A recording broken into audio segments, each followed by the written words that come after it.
Bom, boa noite a todos. Sejam muito bem-vindos aqui à nossa reunião. Estamos só aguardando a entrada dos participantes, né?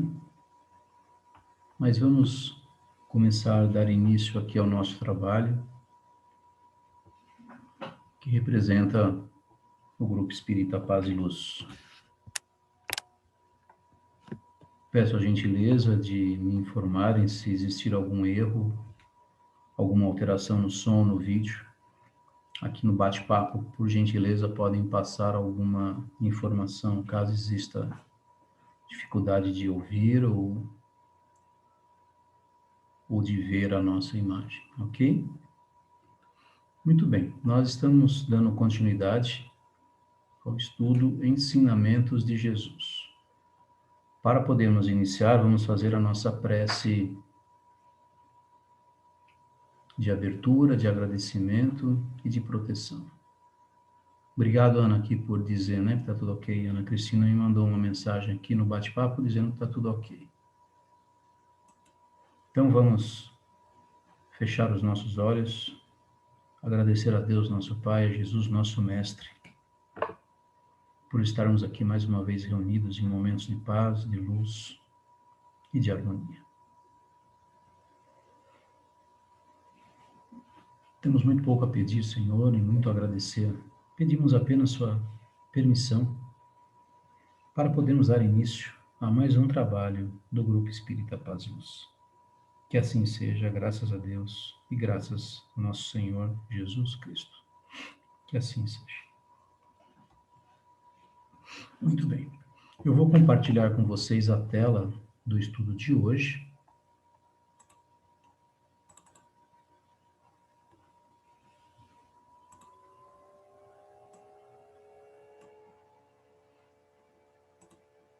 Tá aí.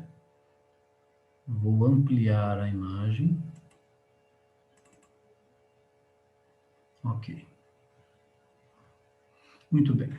Hoje nós iremos falar no nosso terceiro estudo dos ensinamentos de Jesus a respeito desta passagem, né? Uma passagem que está em São Mateus 10, 34 a 36, quando foi dito pelo próprio Cristo o seguinte: não cuideis que vim trazer paz à terra, não vim trazer a paz, mas a espada.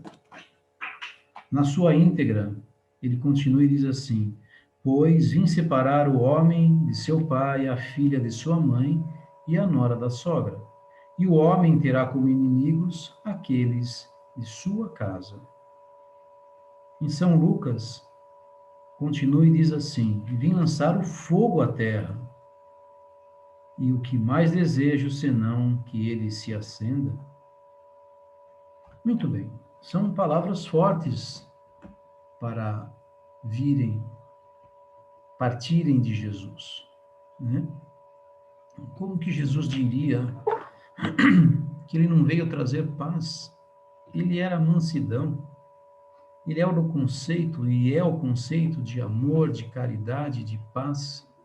Como que Jesus pode ter dito que ele não veio trazer paz à terra, mas sim a espada para a luta? O que Jesus quis dizer? Meus amigos, a pergunta não é essa. O que Jesus quis dizer? Ele disse. Mas nós, no nosso atual estágio evolutivo, muitas vezes podemos até questionar, mas pela nossa falta de conhecimento e de evolução. A pergunta correta que eu sempre digo é: o que Jesus quis nos ensinar, quis nos mostrar com essas palavras? Porque realmente está em mais de um evangelho. Está em São Lucas, São Mateus, todos eles repetem e falam a mesma coisa, né? Então, sim, Jesus falou essas palavras. E o nosso estudo hoje tem por objetivo elucidar fazer uma reflexão a respeito dessas palavras de Jesus, trazendo à luz da doutrina espírita uma nova visão. Bom, aí vem essas três perguntas, né? Será mesmo possível que Jesus, a personificação da doçura, da bondade, que não cessou de pregar amor ao próximo, haja dito estas palavras? Sim, ele disse. Essas palavras são dele. Pronto. Primeira pergunta respondida. Não estarão em contradição flagrante com seus ensinos? Não, nós vamos perceber que não estão em contradição dos seus ensinos. Terceira pergunta, não haverá blasfêmia em lhe atribuírem a linguagem de um conquistador sanguinário e devastador? Também não. Por quê? Porque não foi exatamente isso que o Cristo quis dizer. Se nós levarmos ao pé da letra muito daquilo que está na Bíblia, né, nós, que seria o sentido literal, né, nós vamos nos perder. Então, nós temos que pegar aqui o sentido, né, não literal, mas o sentido verdadeiro, né, daquilo que Cristo quis nos dizer, né, a parte simbólica, né. Então, vamos lá.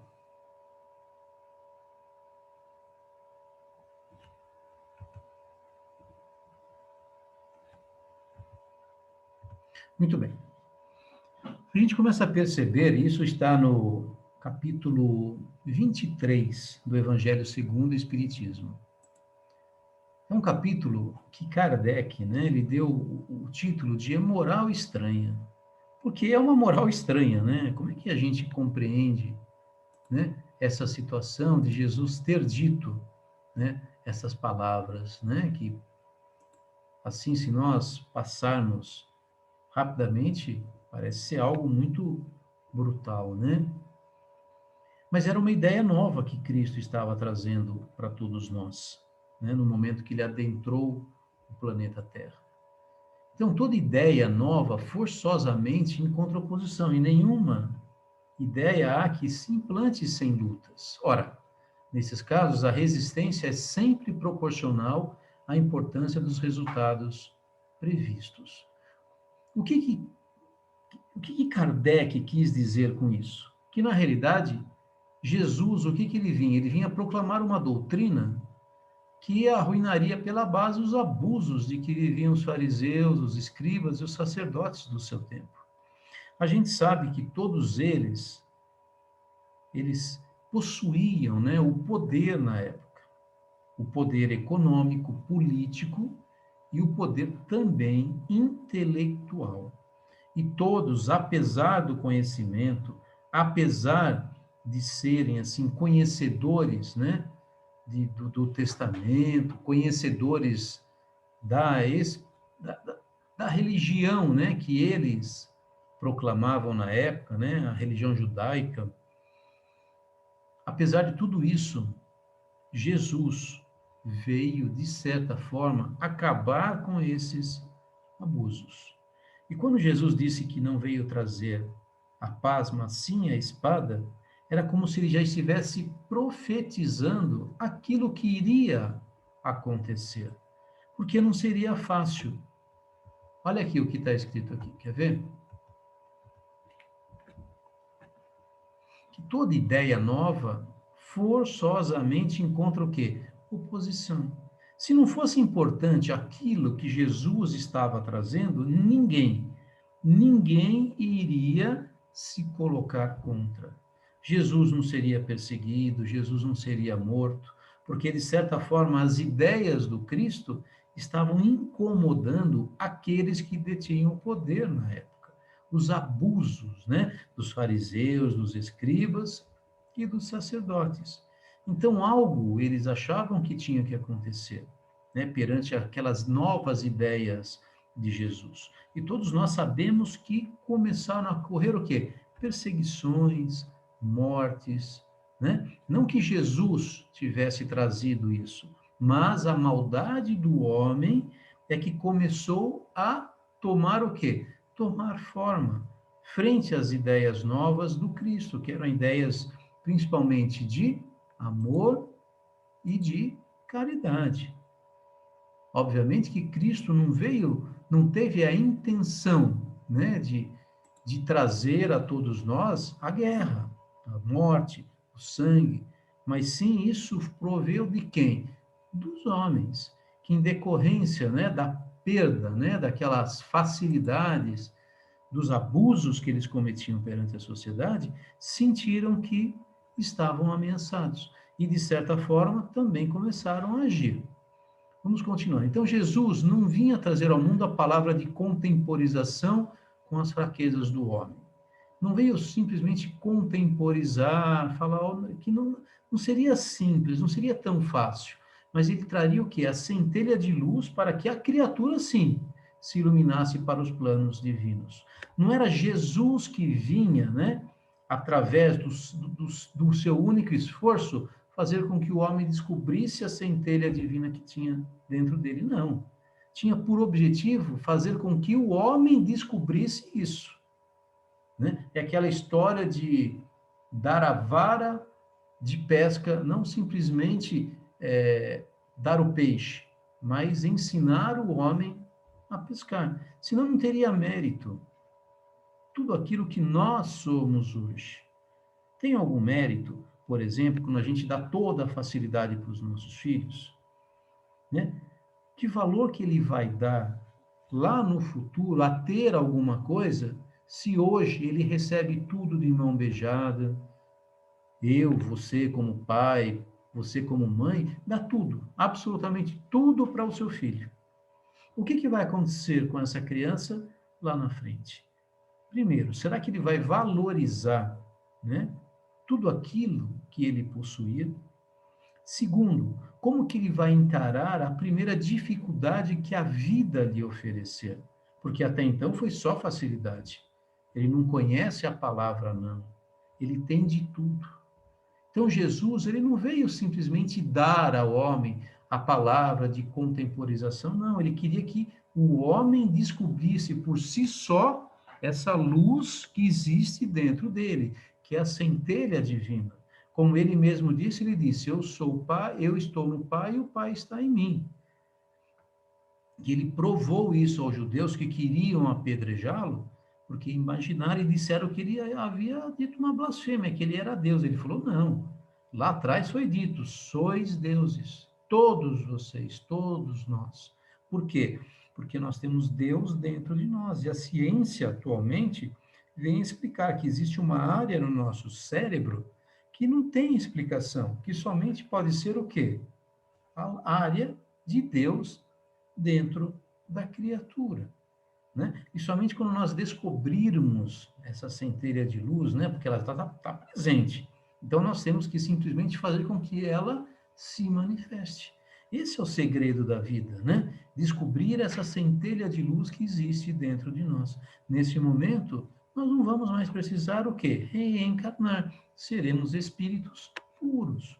Nesse momento, nós vamos aprender a perdoar, a não guardar ressentimentos, que é o sacrifício mais agradável a Deus.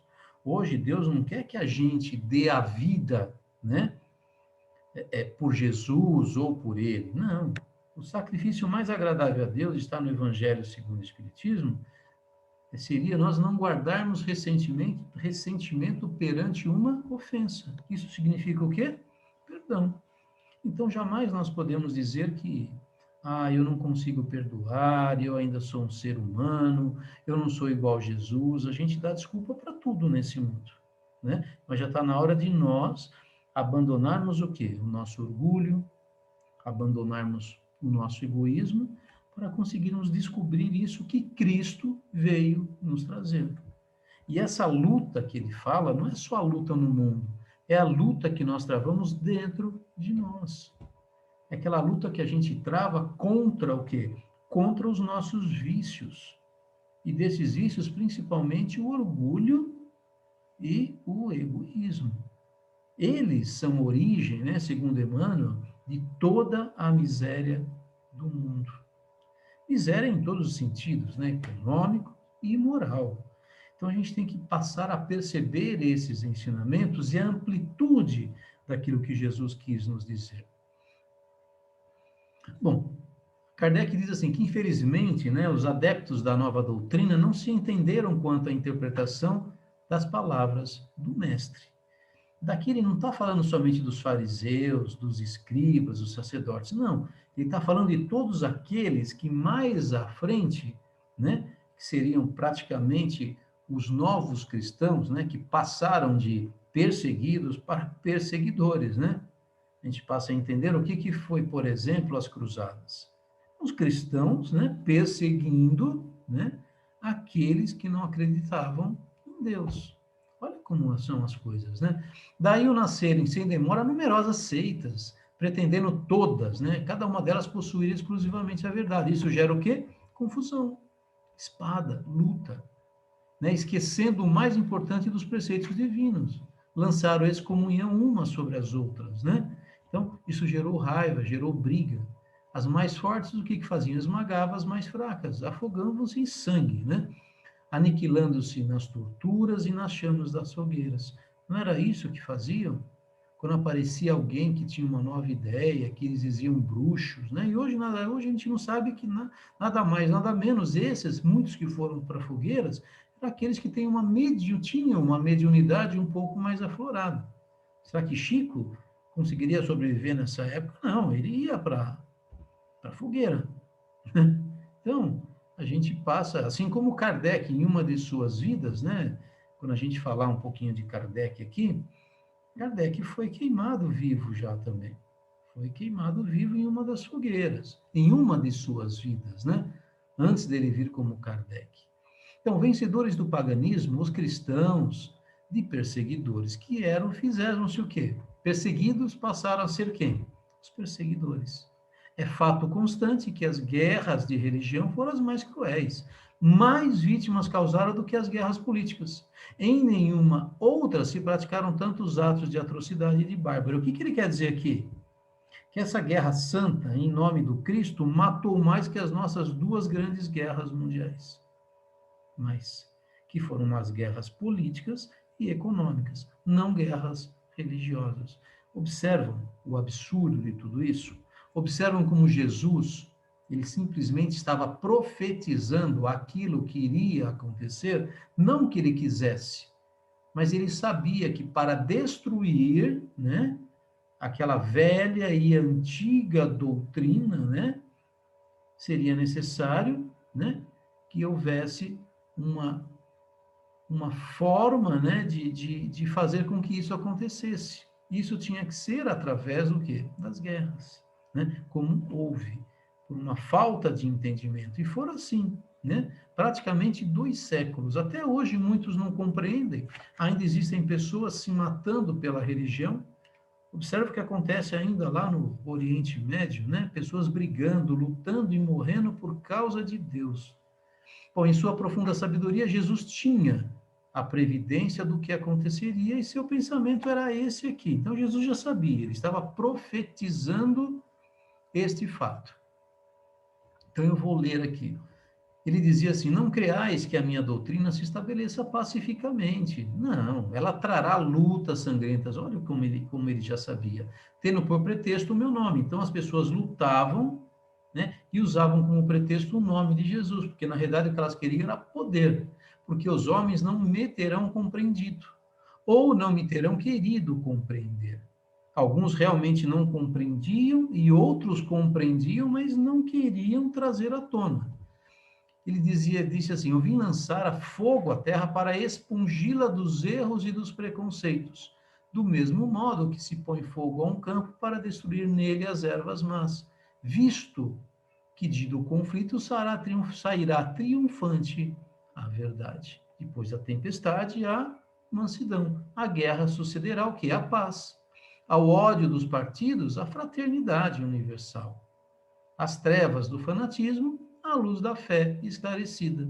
Então, quando o campo estiver preparado, eu vos enviarei o Consolador, o Espírito da Verdade, que virá restabelecer todas as coisas. Isto é, que, dando a conhecer o sentido verdadeiro das minhas palavras, porá termo, fim, à luta fratricida que desune os filhos do mesmo Deus. exatamente quando ele enviar o Consolador, o Espírito da Verdade, o Espiritismo. Hoje a gente sabe que o Espírito da Verdade é o próprio Cristo, que veio falar através do Consolador, que é o Espiritismo. Então, nós estamos vivenciando este momento de paz, de paz. Está existindo uma guerra no nosso mundo, uma guerra política, econômica? Não. Mas está existindo outros tipos de guerras, principalmente no ego do ser humano, não no fanatismo religioso, na sua maioria. Tanto que hoje nós estamos vivenciando que uma guerra contra um vírus, um ser minúsculo e invisível, né? Que está causando muito mais medo nas pessoas do que propriamente um número de mortes. A gente entende que o percentual de mortes ele é pequeno perante o número de habitantes. No entanto, a gente sofre por quê? Porque muitas dessas pessoas acabam indo para as UTIs. E ali eles sofrem, os familiares sofrem, e muitos perderam o quê? Entes queridos. Se essas pessoas poderiam estar vivas por novos tratamentos, isso é outra história. A gente tem que pensar naquilo que está acontecendo hoje, né? Ele diz assim, ó, reconhecerão os homens onde estão seus verdadeiros interesses com relação a este mundo e ao outro. Então, logo, em relação ao Covid, nós também teremos as respostas. Se estamos sendo enganados ou não, com tratamentos que estão sendo omitidos ou não, se a vacina realmente vai dar certo ou não. Então, verão de que lado estão os amigos e os inimigos da tranquilidade deles. Foi assim com as guerras e será assim também com essa guerra hoje que nós estamos travando contra esse vírus. Né? Se foi ou não criado por ser humano, se foi criado, se é uma guerra biológica, a gente não tem certeza de nada. Nada, absolutamente nada. Mas as respostas virão. O importante é que ele diz aqui que através de tudo isso é que vai vir o quê? A fraternidade universal. Observa lá o nosso centro, junto ao Tadeu. Nós nunca trabalhamos tanto, né? O centro nunca trabalhou tanto com cestas básicas que são doadas por muitas pessoas, né? As campanhas nunca deram tão certo para se comprar óleo, arroz, comprar os mantimentos para montar as cestas básicas, né? Jesus dizia assim, todos então se porão sobre a mesma bandeira, que é a da caridade, e as coisas serão restabelecidas na terra, de acordo com a verdade e os princípios que vos tenho ensinado. Se nós não aprendemos através do amor, nós vamos aprender através da dor. Sempre foi assim, é assim e será assim. Então, nós temos oportunidades múltiplas de aprender através do amor, só que a gente não escuta. Por isso que vem a dor. Podem ter certeza, os benfeitores espirituais nos ensinam, né, que todas as vezes que acontece algo de ruim para todos nós, podem ter certeza que aconteceram mais de 100 coisas benéficas para nos alertar que não deveríamos agir daquela forma. E acabamos aprendendo através da dor. Na verdade, às vezes, para dar valor em alguém, parece que essa pessoa não tem que mais estar ao nosso lado. Às vezes a pessoa está do nosso lado e a gente não dá o valor. Aí a pessoa parte, aí a gente começa a perceber, nossa, como eu deveria ter feito isso, deveria ter feito aquilo. Por isso, em tantas passagens, são ditas que nós, é importante o quê? Nós abraçarmos, beijarmos as pessoas que nós amamos todos os dias. Porque a gente não sabe se essa pessoa vai estar ao nosso lado quando? Amanhã. Né? Quantas pessoas que hoje estão aqui, na outra semana adquirem essa doença, não são tratadas precocemente e acabam aonde? Numa UTI, entubadas, perdendo a vida. Muitos que vão e voltam, né? Parece que chegaram do outro lado e voltaram, e passam a olhar a vida com outros olhos. E é assim que acontece com a maioria. Mais de 90% das pessoas que são entubadas, elas são extubadas e sobrevivem. E muitos deles voltam diferentes, com uma outra visão do mundo, valorizando situações que antes não valorizavam. né? Onde que está o ensinamento em tudo isso, não é verdade? Então, o Espiritismo vem realizar, na época prevista, né, as promessas do Cristo. Entretanto, não o pode fazer sem destruir os abusos. Mas o tempo das lutas e das perseguições sanguinolentas passou. São todas de ordem moral as que terá de sofrer e próximo lhe está o fim. Por mais que a gente imagine, gente, que esse Covid tem matado muita gente, podem ter certeza, né, que o sofrimento de tudo isso é muito mais moral, né? Não estou desrespeitando aqueles que perderam algum ente querido vítima do Covid, mas estou falando de um número mais abrangente, de todos aqueles que nesse momento vivem com medo, vivem presos dentro de casa, que gostariam de estar juntos dos seus entes queridos, amigos, passeando, mas não, estão presos em casa, com uma máscara, sem poder mostrar um sorriso, não é verdade? Estão vivendo presos. Isso é um sofrimento, né? Mas dizendo aqui que está quase chegando ao fim. Então, as primeiras, né, duraram séculos, séculos. Estas atuais durarão apenas alguns anos, porque a luz, em vez de partir de um único foco, irrompe todos os pontos do globo e abrirá mais de pronto os olhos aos cegos. Eu tenho mais de 50 anos e nunca vi nada parecido com o que está acontecendo atualmente na Terra, né? Onde todos estão passando pelo mesmo sofrimento. Vocês acham que é só no Brasil, é só no grupo espírita Paz e Luz que as pessoas estão se unindo em prol da fraternidade, em prol daqueles que têm menos? Não. Inúmeras, centenas de milhares de casas espíritas, assim como outras religiões, também estão trabalhando da mesma forma, auxiliando, né, olhando para aqueles que estão abaixo de nós, necessitando um prato de comida, necessitando de um cobertor, porque o frio começou, né?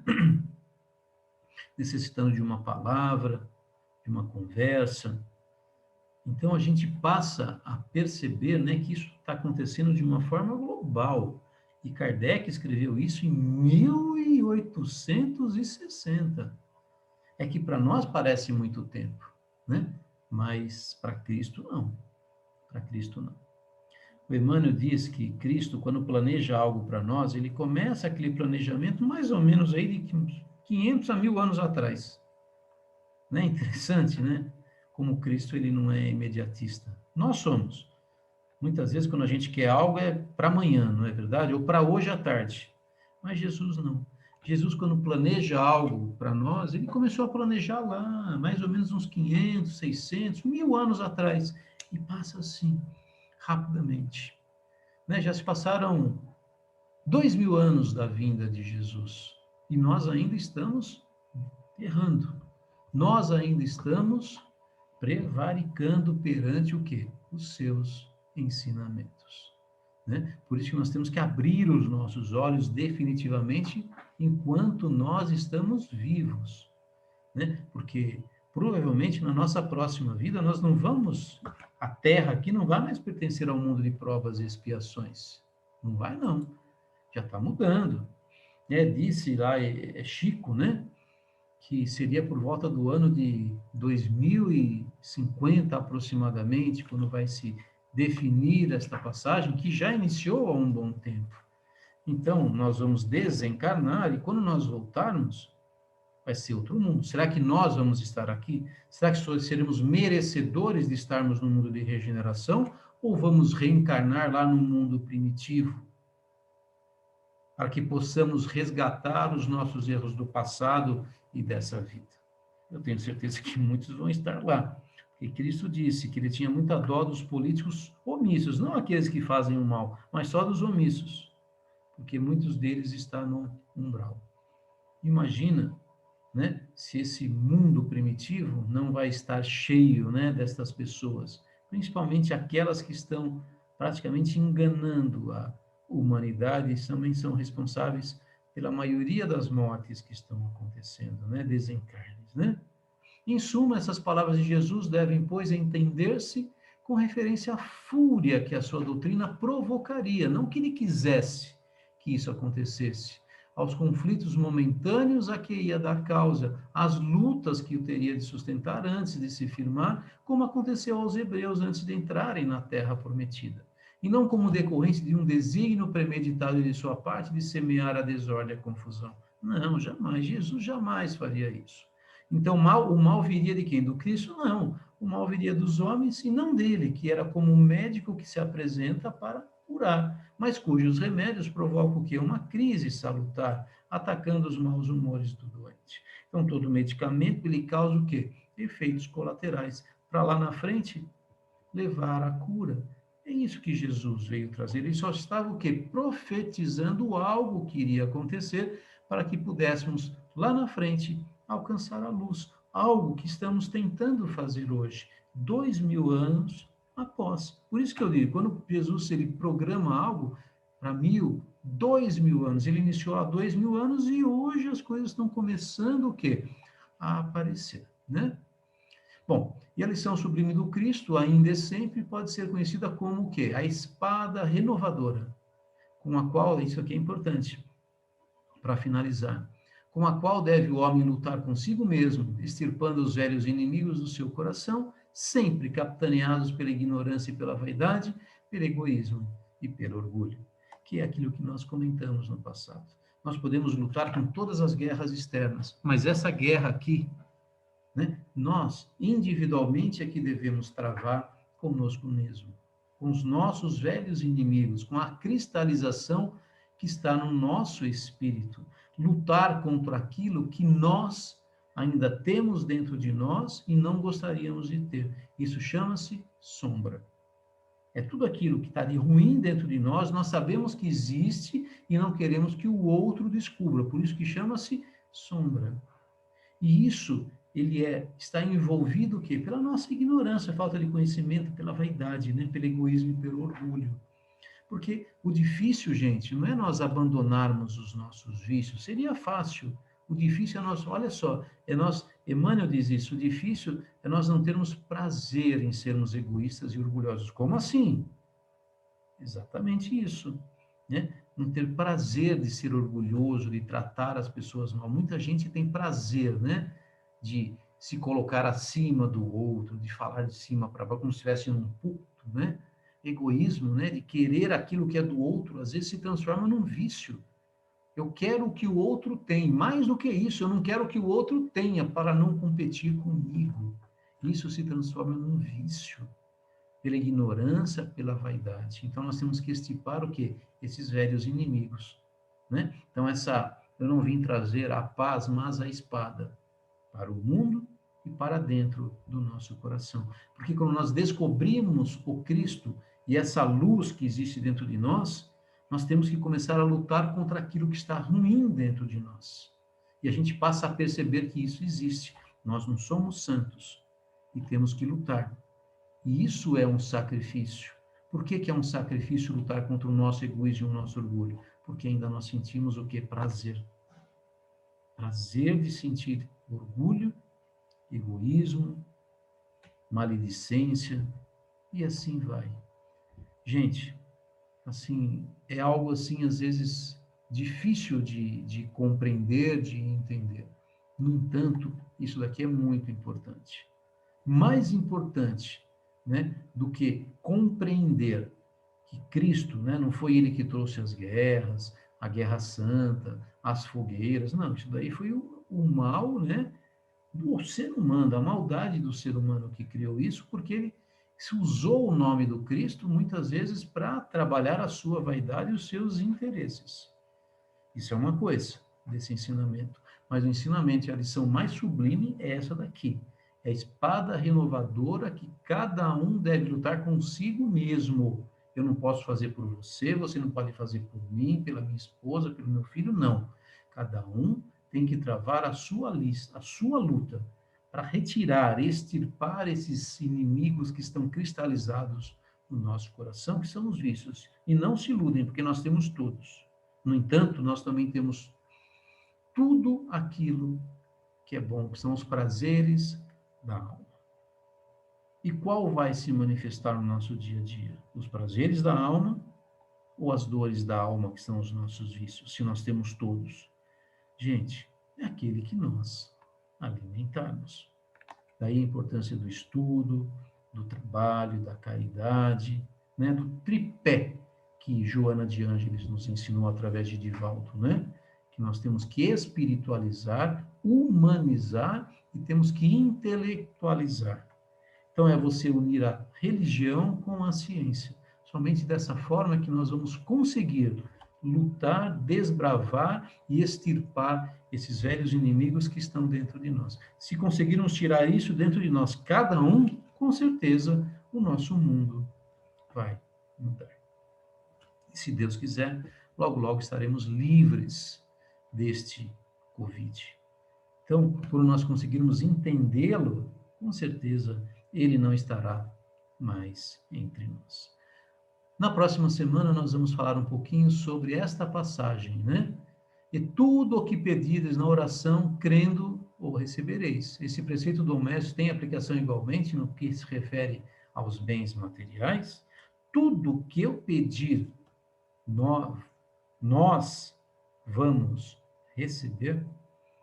Então, temos que tomar cuidado, porque muita gente leva ao pé da letra, pede isso, pede aquilo, não acontece e entra em revolta contra Deus e contra o Cristo, muitas vezes largando a religiosidade.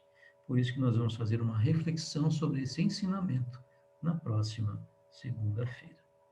Deixa eu interromper aqui o compartilhamento, voltar aqui com vocês, agradecer, deixar um abraço aqui a todos.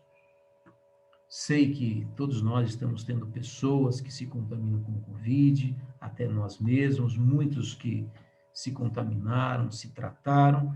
Eu tenho certeza que só o fato de se contaminar, né, desenvolver sintomas leves, já faz com que a gente repense a nossa vida. Porque temos nossos filhos, nossas esposas, temos receio de deixá-los. Então, às vezes, nós não precisamos chegar no hospital internado, entubado, para podermos reconhecer a importância do nosso dia a dia e da valorização daqueles que estão ao nosso lado. Talvez não precisamos nem nos contaminarmos de uma forma leve. Basta observarmos o sofrimento que existe ao nosso redor. Porque o ser inteligente aprende com o sofrimento do outro. Não precisa sofrer em si para poder aprender. Então, que possamos todos nós, né, fecharmos os nossos olhos, agradecer a Deus mais essa reflexão trazida por Kardec, por Jesus, por seus discípulos, e que dessa forma possamos crescer e evoluir sempre, para diminuir o nosso sofrimento e encontrarmos, quem sabe, a felicidade prometida pelo Cristo. Que assim seja, gente. Muito bem, estamos aqui menos de um minuto. Agradeço a todos, tenham uma excelente noite, um bom sono, bons sonhos e uma excelente semana. Um beijo aí no coração de todos vocês. Obrigado por estarmos juntos. Que assim seja.